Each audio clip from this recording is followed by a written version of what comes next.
Welcome to the Carriker Chronicles, the People Show. Check the pulse of Husker Nation, frustrated Husker Nation, but it's a long season. Brought to you by XCancer. Check them out at XCancer.com. This is my son, Jacob, who is now a teenager. Pray for me. Say hi, Jacob. Hello.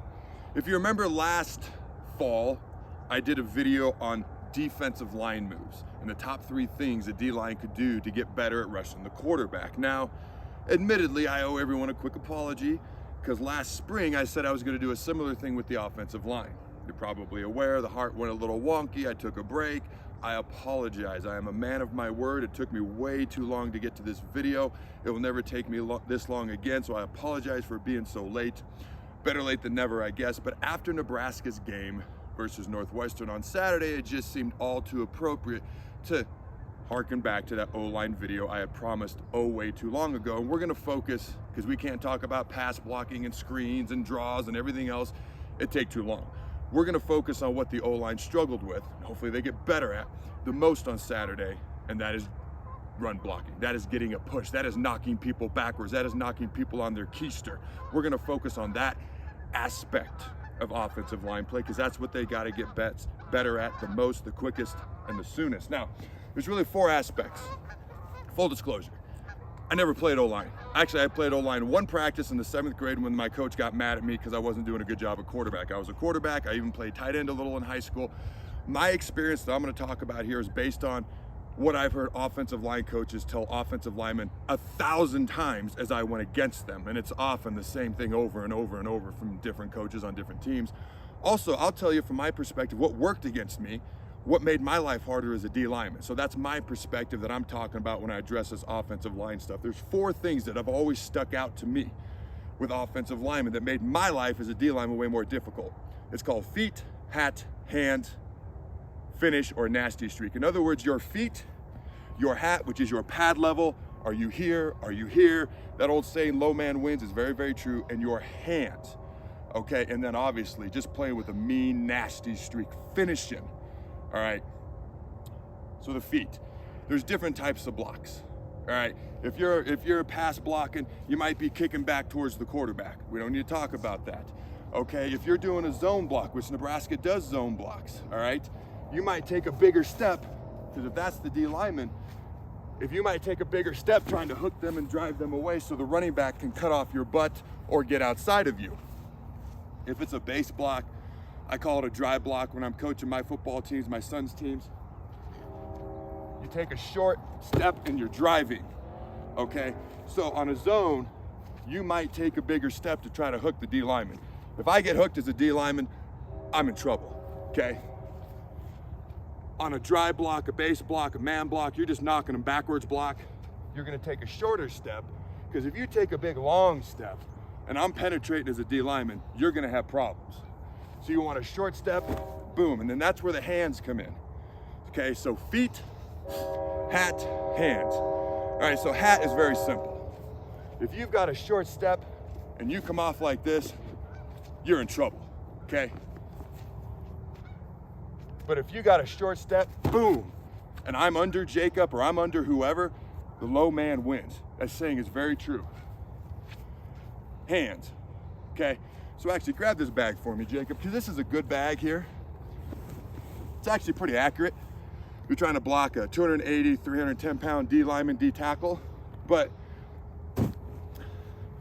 inside hands is huge. Thumbs up. You don't want thumbs in. You want thumbs up. And I love bench press as much as the next guy, okay? It's the #1 way to build overall upper body strength. But if I go to block Jacob like this, put that down for a second, Jacob. What would you do? No. If you're just dry blocking me or trying to, like, I'm in trouble. Okay, my hands are too wide, like on a bench press.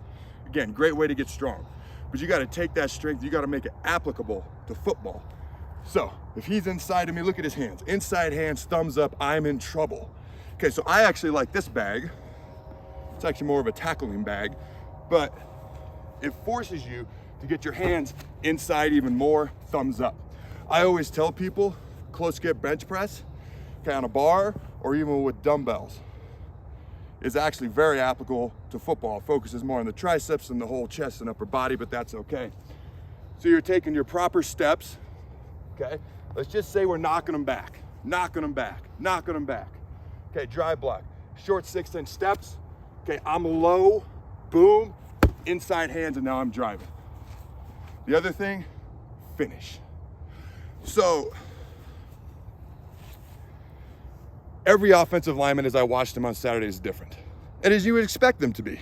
Some are gonna have higher pads they gotta work on, where they need to lower their pad level. So the next lineman's pads might be good, but the hands aren't as good. Also, one more thing on the hand battle. So if I, boom, have inside hands, Jacob, is it over? What can you do? Okay, but try to take inside hands back. Boom, it's not over. Now I can do it, okay? And it depends on what the D lineman's doing as well. So Jacob, he's been taught to penetrate. That's why he's always doing that. So that's a good job on his part. But if you're just trying to get inside hands, the first guy to get there, the first guy to get hands on has a huge advantage, but the down ain't over, take it back. Okay, now I can try to take it. It looks silly, but if you're repping it in practice, and that's how you get good at it, okay? So one D lineman for Nebraska might be a little, or offensive lineman, might be a little high with the pads. The next guy might have good pad level, but his hands are too wide. The next guy might not have great footwork. His drive block first step might be a little too big, or his zone step might be a little too small. So it's hard to say, I'm not gonna go through each and every lineman. As a general whole, the biggest thing I see that is not happening is number 4, the finish. I don't see the nastiness. I'm gonna drive you to Fresno type attitude. I had a D-line coach in Nebraska tell a rookie in our room at Washington, "You're getting driven to Fresno, son." Anyways, I wanna see guys like Cam Jurgens. If you've seen him early on with Philadelphia this year, he's driving people. If you remember the Oklahoma game last year, he took that Oklahoma defender 25 yards downfield. He actually had a penalty thrown on, which was ridiculous. I can live with over-aggressive penalties. Okay, but he was the one guy who would finish the most last year. So for me, what I'm seeing, boom, I'm coming off, whistle, whistle. What I'm not seeing is, I'm gonna take you into the turf and then I'm gonna go get the next guy, or I'm just gonna bury you the whole down.